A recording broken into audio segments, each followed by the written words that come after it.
So I've got reluctant enemies on the table. The latest, is it the latest? I think it's the latest in the OCS, Operational Combat Series, by MMP, and very much a starter set for the Operational Combat Series, or designed as an introduction. Typically the introductions to the OCS have been Burma or Tunisia or Sicily, if you can find it. And I have Burma here. Let's see, there we go. There's Burma. Not playing that one. And I managed to get my hands on one of these as well. Tunisia. There's Tunisia. Not playing that one either, lovely though it looks. But this one, I'm going to take this one, Reluctant Enemies. Firstly, well, mainly because it does come with a kind of introduction to the OCS series. I bought it because it came with a sort of introduction to the OCS series, and it came with a sort of OCS starter guide and a rules summary, something like this. You see, it's got this Operational Combat Series rules summary and explanation, and then it's got this. If I slide that in there, this OCS starter guide with all kinds of, which is a kind of illustrated playthrough, which looked kind of fun. I also bought it because it's one of, I think it might be the only one that's a single map sheet and a single counter sheet, and I wasn't in the. I mean, I've bought other parts of the OCS series, and I just didn't fancy punching and clipping 7 counter sheets or whatever, so, and then sorting them and then trying to get my head around what they all were.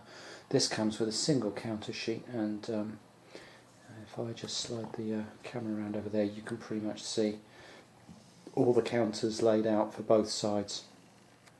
There's the Commonwealth, and there's the Vichy, and that's enough, you know, for me to be going on with. I do quite like low counter densities where possible, which will have veteran OCS players shaking their head going, why on earth are you playing OCS then? But there it is. At the moment I'm trying to get my head round the map, so here we can see the map with Transjordan and Palestine here in the foreground, where the Commonwealth are going to be starting, and then off in the distance up over here you can see Syria, which is covered with dice, and those dice are, for me, I was looking at victory point locations, so each of the pips on the dice means that's that many victory points, so it's either 1 or 2. So Damascus over there is 4 victory points if you can take both hexes of it, and then there's all these villages which are a point or 2 dotted around across Syria, the northern parts of Syria, and I've just been checking out the victory levels, and for the Commonwealth to draw they need 9 points worth, and there's only 2, 4, 5, 6, 7, 8, 9, 10, 11, 12, 13, 15 there, so they need 2/3 of the points. They need 9 to draw, 10 or 11 for a marginal victory, 12 for impressive, 13 for overwhelming, 14 to 15 for crushing. So a crushing victory means taking everything, and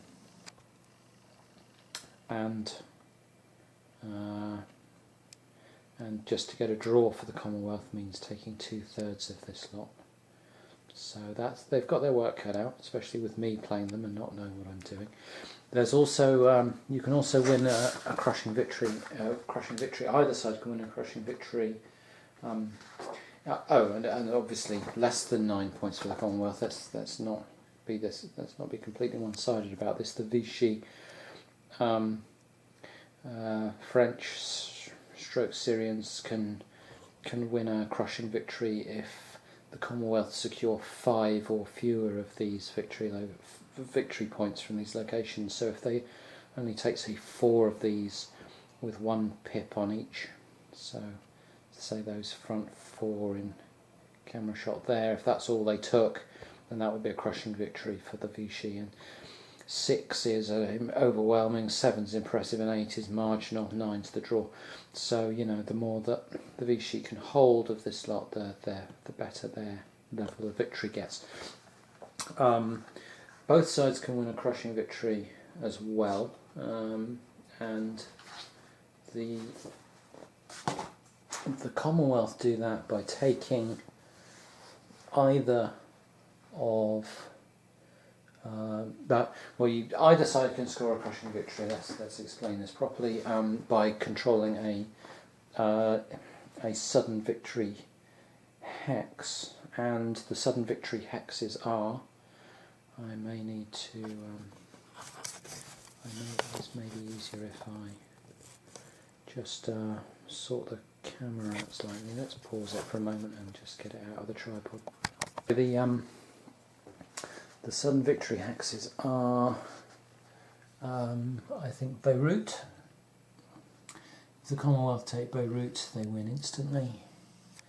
Or alternatively, if they take the Rayak Air Base, which is just there, the circle with the air base symbol and the 3 in it, that air base or Beirut are the 2 sudden victory hexes for the Commonwealth.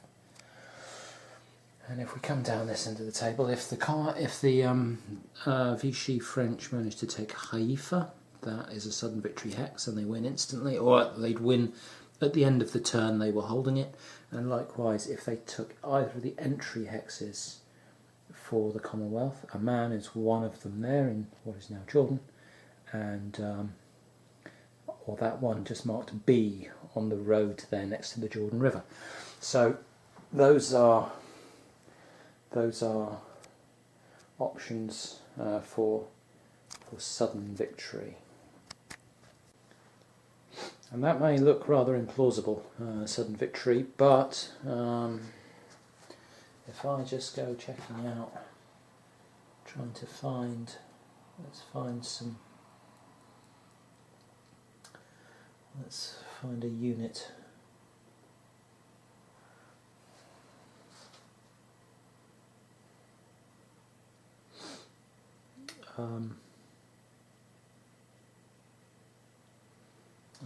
Here's a Vichy French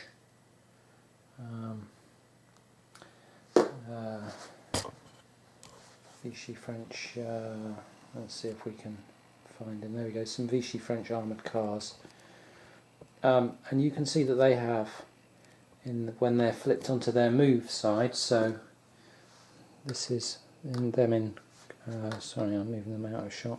That's them in combat mode, but if they flip over into move mode, they have got 16 movement points, and on a road you're expending half a movement point, which would give them 32, and 32 movement points, 32 hexes. Well, I haven't counted. I'm going to count as an experiment. I'm going to count from the edge, from the southern edge of this map, where the glow from my overhead light bulb is. I'm going to count from there up north and see just how far that armoured car can get, or how near it would have to be a turn away from one of these hexes. So let's give it a count and I'll come back. So I kind of lost count, and I didn't quite do that. I didn't count from the southern edge. I counted from Haifa because that's a victory. That's a victory point. Sudden victory location for the Vichy, and if there was a route along this road, an uninterrupted route along this road, then I put a red dice there. They could have an armoured car somewhere around there, and it would be able to whiz along that road and be in Haifa in a turn. So that is the danger. If there's an uninterrupted road around, then these open road, armoured car, and you can suddenly have lost the game. That is obviously something that neither side wants to happen.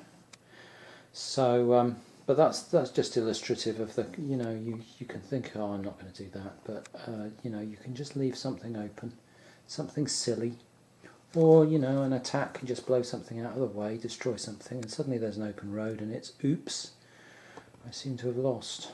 So I'm just trying to bear these things in mind. What would it be in my first game? I'm trying to be wary of these things. Perhaps I'm giving the OCS a little bit too much respect, and I should just plough on. But I don't want to make these kind of stupid errors straight away. Anyway, I'm going to set it up. The other thing about this is that from the before setup, the reason I'm filming now is I was about to set up the Vichy, who set up first, but the Commonwealth get to pick a hex. If you see that line in the sea, and the Commonwealth get some commandos who are on turn 1 are going to land, and they can pick a hex somewhere in that coastal area there that you can delineated by that red line through the ocean, and there's just some little parallel lines into the coast that you can just about see. That is the sort of commando landing zone. The Commonwealth get to pick a hex in there, and then they get 3 commando units that land, and they get to roll to see if they drift. But essentially they're going to land in the hex you pick, or 1 hex either side, and they're pretty tasty units. They're not bad, these commandos, so they're going to land in there behind enemy lines, and then you can supply them with the Royal Navy via some sort of naval drop, and you have to roll to see whether the supplies get through and so on, but still all pretty cool. So I've picked a hex for there, written it down, probably tried to forget it, and now I'm going to set the Vichy French up. And it's pretty prescribed.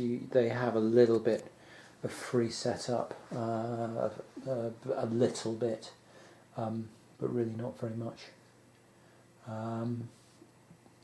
And yeah, we'll see how it goes.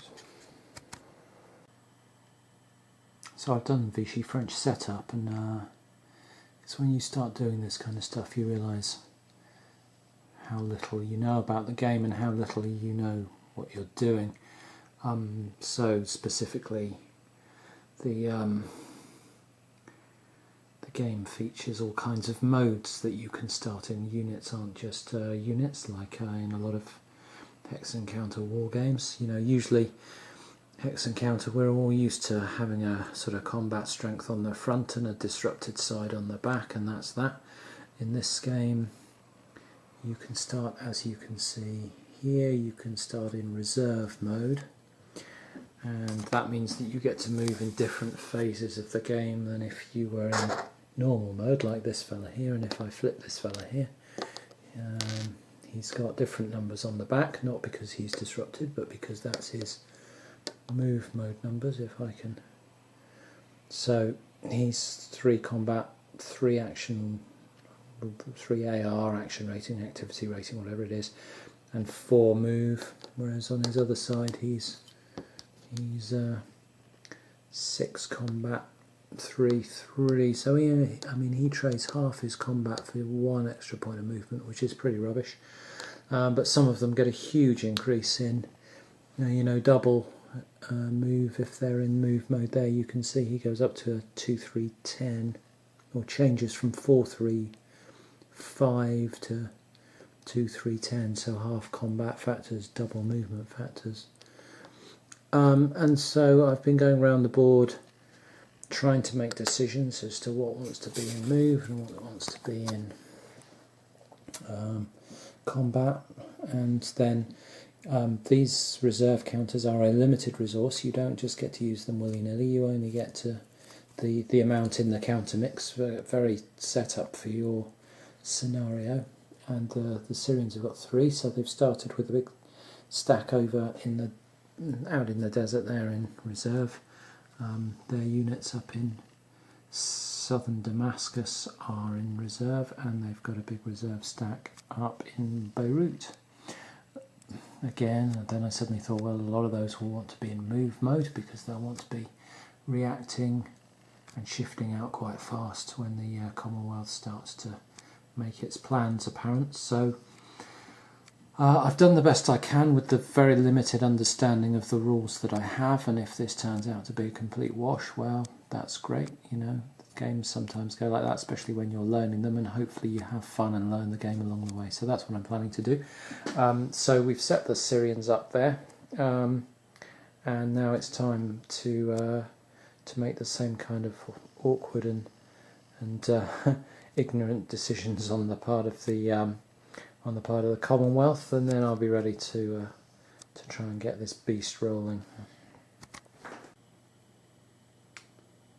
So the Commonwealth setup is now done for reluctant enemies here, and much like the Vichy French, I fumbled my way through it, wondering what you can set up in move mode. We've got a couple of reserve markers, really trying to work out where to use them, and didn't actually end up using these two Commonwealth reserve markers, mainly because I just can't see. I don't have enough finesse and understanding anyway. I've never played the game, and I think there are so few counters on the map and so few stacks on the map, and they all seem so sort of potentially important that starting them in reserve to exploit a situation when you have no idea what the situations are going to be that develop seems a bit silly, really. So this is going to be a game of sort of playing through and fumbling around and then going, oh, that would have been useful if they'd been in reserve. So I'm going to be doing that a bit, I think, and scratching my head, and then maybe light bulbs going off, hopefully at some point during this game, going, oh, I see, I'm starting to get a hang of this. But right now it's just clueless fumbling around. Using the camera, I handily noticed that I've got two trucks there in any hex with a supply dump, and I really want to get those on the board, because I was also wondering how on earth I was going to move some of this supply about. So things like that there, and there's some supply under there as well. Big stack of supply under there, and I was wondering how it was all going to get moved. So yeah, I'm going to sort that out, and then try playing this, and I will make sporadic attempts to report on what's going on, and we'll see whether it sort of generates any sort of coherent story, or whether it's just a load of flailing around with units just sort of wandering around Syria and Transjordan and Palestine with no clear plan, which is far more likely.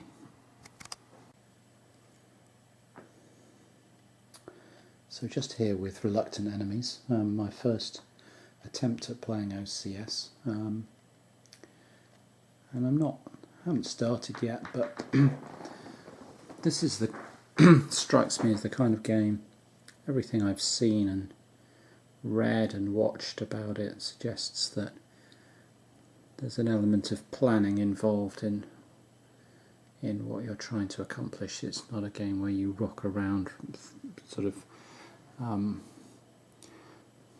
throwing counters around and then hoping it all pans out, because it probably won't.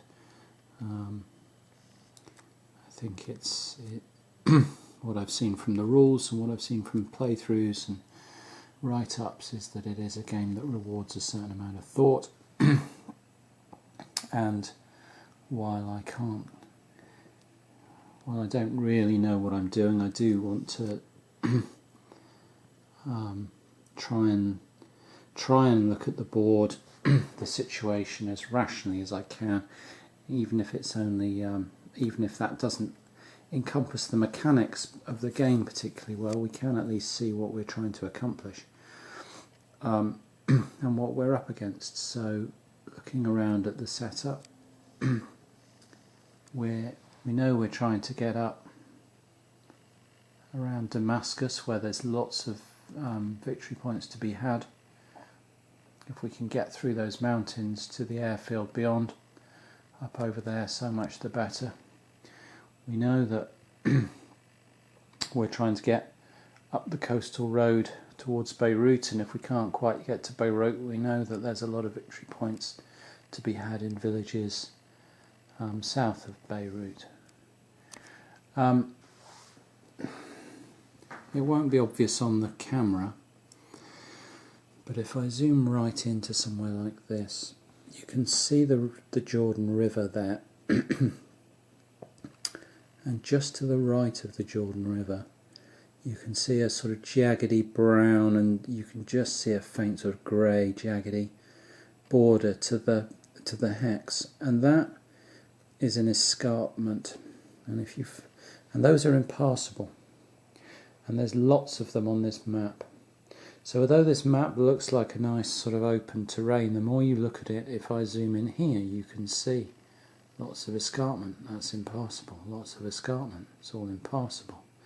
The just the jaggedy grey is wadis, sort of canyons, and those are passable. They're very expensive to cross, but you can cross them. But where they've got that grey and brown combination, that is then an escarpment, and that is impassable. And what there is, therefore, is this great barrier between Transjordan and Palestine. And the Jordan River, even though you can cross the river, there's then this escarpment that all the way around this mountain range that makes it uncrossable. There's a couple of paths through to the south of the Sea of Galilee, where the rail line runs and where that track runs up into that cavalry unit there. You can get through there, and then there's a lot of impassable terrain, and then there's more of this escarpment stuff that runs all the way from the north of this Lake Hula all the way up there into that mountain range. And then there's another one that's running up here towards these units, and then laterally running across from the coast, you'll see them running across there. You can see one running across those 5 hexes, others dotted around there. As we move up the coast, you can see another one in there. And so essentially, although the map looks like it's this open playing field of lots of possibilities, in actual fact, these escarpments and mountain ranges, combinations and wadis are funneling you as the attacker, which the Commonwealth is, into some very, very tight spots. So there's this single hex here, just south of Nakura there, and then there's another one there, and then, you know, if you can defend those 2 hexes there behind the river line, then you're, you know, and 1 hex across there, and, you know, you've got the whole of the north blockaded because there's no way across that, and so on. And so the defence of the northern areas of Syria is, you know, it's not an easy job just to walk into it. This terrain is extremely unforgiving, and there's essentially 3 channels. There's one up the coast, there's one that runs between those 2 brown escarpment lines you can see running across there, that sort of runs up following that road there, and then you can go round left to Beirut or right over there. And then there's the open plains of the desert over here. So that's the first thing that you've got to consider. And then obviously the second thing you've got to consider is the lines of communication you're going to use to get your supplies moving. And so obviously then you're looking at key points being railroads, roads, potentially tracks, but you're looking at railroads and roads really. So you've got a railroad running round here, back round across to Amman. But the only northern railroad, I'm trying to move the camera a little bit more slowly, I know, I shake it around a bit, but the only north-south railroad you've got is this one running up here to Damascus and beyond, up through the mountains there, then round right up there, and it eventually links up over to Beirut on the coast. So that is obviously a key line of communication in this whole game, and you can see a very tempting looking road that sort of crisscrosses it up there as well, and you can see points where those two meet, and again that is screaming at you that those are very, very key locations, with which happens to have a Vichy French cavalry unit sat on one of them, and some supplies I happen to know. And then you can see another crossroads point up there that again is controlling both the railroad and the road. And again another sort of key point. So there are things like that to look at before you start playing, I think, to try and make some sort of sense of what is going on. So you've got these sort of choke points all the way up the coast where the escarpment leaves only 1 or 2 coastal hexes to pass through, or you're having to go inland.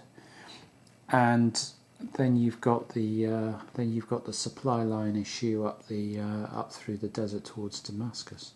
So you've got these 3 routes of attack: one through the desert, one, say, I hate talking about hexes, but what would that be in miles inland?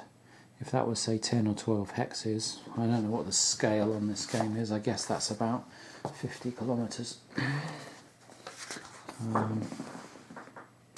Does it tell me the scale?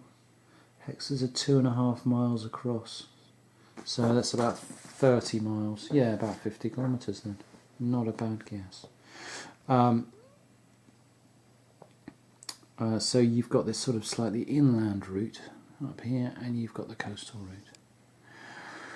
Okay, so with that in mind, I think the Commonwealth can now start looking at initial sort of targets. So clearly it wants to get through this, get that out the way, and it would like to be sitting up here somewhere by the end of at the end of its first turn. If it can be pressing on that river line, that would be great. So the first thing the Brits want to do, or the Commonwealth want to do, I shouldn't say the Brits because there's an awful lot of Indians and Australians and New Zealanders and Czechs and all kinds of. There are very few British in this army. It's very much a Commonwealth army. But anyway, that aside,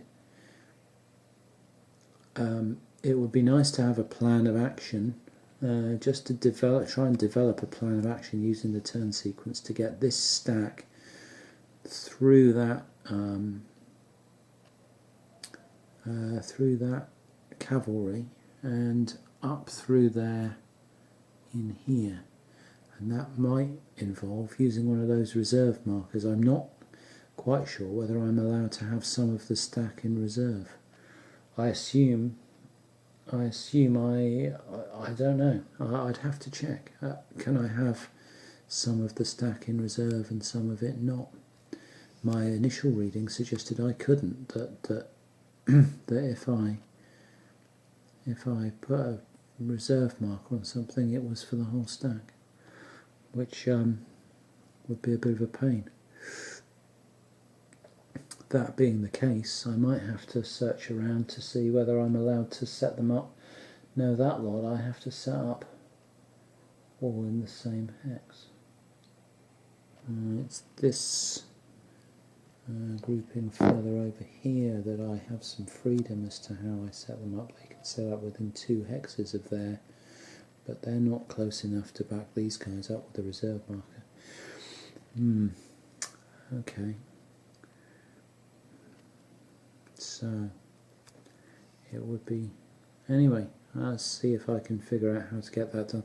So that's one sort of target, is to get through that cavalry unit, blast it out the way and get out the other side into this open territory and be pressing up towards that Litani River as quickly as possible. Likewise with this cavalry unit here, we want to be, but this is some rough terrain that we're in here. This is rough terrain and hills. Going to have to be careful about combating that. So I'll have to have a think about that. Then coming down over here, there's another cavalry unit there. That one being a that's not Vichy French. The colouring on it, that half blue, half sort of grey, means that these are Syrian forces. It will tell us on it actually what it is. Oh no, it won't. It just says Serk. Well, that may mean something to somebody, but it doesn't mean anything to me. It's not suggesting it's Libyan or Lebanon or Syrian or Levant, or it's not telling me what it is. It's saying Serk.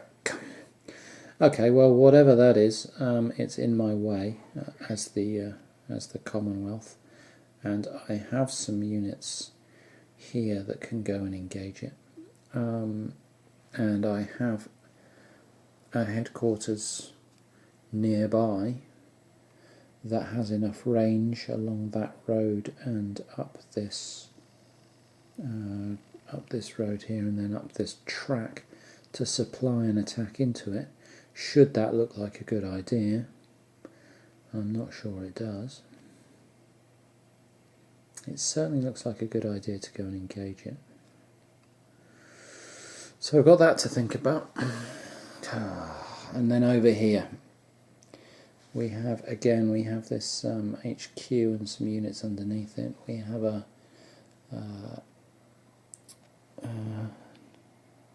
some Indian infantry there.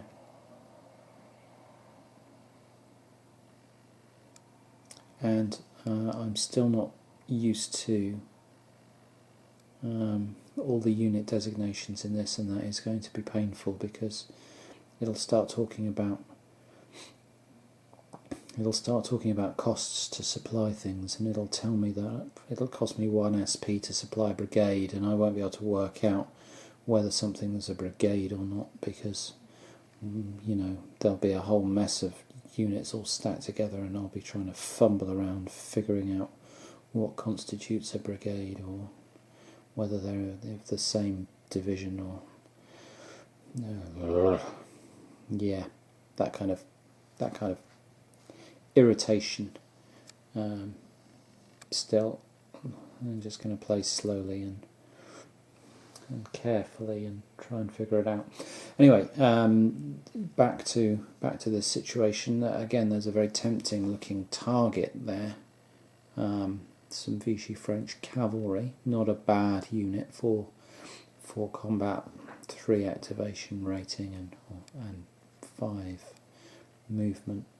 Certainly not a pushover, and so it's probably best to try and get some artillery up in support to try and bombard that, disorganise it before we attack it. I'm also conscious of the fact that we've got 2 supply points sat there across the border, completely undefended, and an airbase with nothing around to defend it, and so I've got a unit in here earmarked for a quick road move, down this road to Mafra and then up the railway line to sit there and actually defend that until that is a spot where that bunch of free French forces, 5026 you can see there, are going to arrive next turn, June the 10th, on that, you can see 5026 on that supply depot. But I don't want, I haven't figured out whether it's possible, but if nothing moved, I don't see any reason why that cavalry unit can't wander down the railway and sit there and just steal that supply. I see absolutely no reason why that can't happen. I don't, and I wouldn't know what happened to those Commonwealth reinforcements should that happen. So I'm going to take the perhaps safety first option of wheeling a unit round down that road and going to occupy that that area right now to prevent that outcome, because otherwise I would be forced to do that as the Vichy French, just to throw a huge spanner in the works. And yeah, so there are a few of the initial considerations that the Commonwealth are faced with. They've got this situation here to deal with, that situation there to deal with, and then this this coastal situation here to look at, and actually they've then got another force sat right up on the northern border of Palestine. Here, this is some Australian infantry, green Australian infantry, and again there's a question of what to do with this.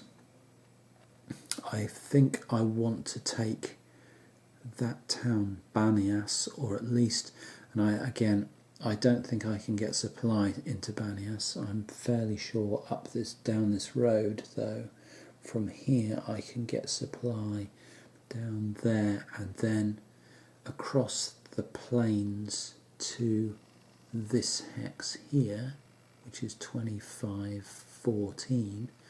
I think I can get supply in there. And the reason I want control of that road is because it's one of the only roads that crosses through this escarpment and hills and nonsense, and is capable of linking up this Syrian desert with the coast. It's one of the few sort of lateral roads that will allow that to happen, and I quite fancy having control of that road, and in time having control of that crossroads and having that east to west route from the coast up towards Damascus. I want to control that. It's held at the moment, but the first step at least is to take that track there and then take Banias if possible, establish some means of getting supply through there, and cutting it as a route for the Vichy French to use. So that's another little plan that's rattling around in my brain, and so there it is. As you can see, there's a lot that you can, without really understanding the rules or really, having a grip of even the turn sequence, certainly not how combat's going to play out. There's still plenty that you can look at and start thinking about once you've got a game like this on the table, and it just sets my... I was really sort of dragging my feet about setting this up, and I was a bit concerned, and I'm extremely concerned with these stacks of counters that my cats are going to come and ruin it all and knock it all over, and I'm going to find it ruined and want to scream and kick them. I won't kick them. because they're just too cute. Yeah, you're not eating my counters at the moment, but you will, won't you? You will. Look at them, a pair of them. They look so, trying to look so cute and innocent, and then they come and eat my counters. Yeah. So yeah, I was really dragging my feet about setting this one up, and then I get it on the board and get it all set up and get the plexi down and the counters sorted, and all of a sudden your mind's racing and you're looking at all the possibilities, and it's just a really fascinating situation. It's 21 turns long, and I've rambled for 22 minutes on this video already, and I haven't even started playing, so God knows how long it's going to take me to play. But this is a late night. This is a late night ramble as I've finished setting the board up, and I'm now soaking up the possibilities before I get into the nitty gritty of trying to play this. Right, that's it. Let's finish for the evening and come back to it fresh.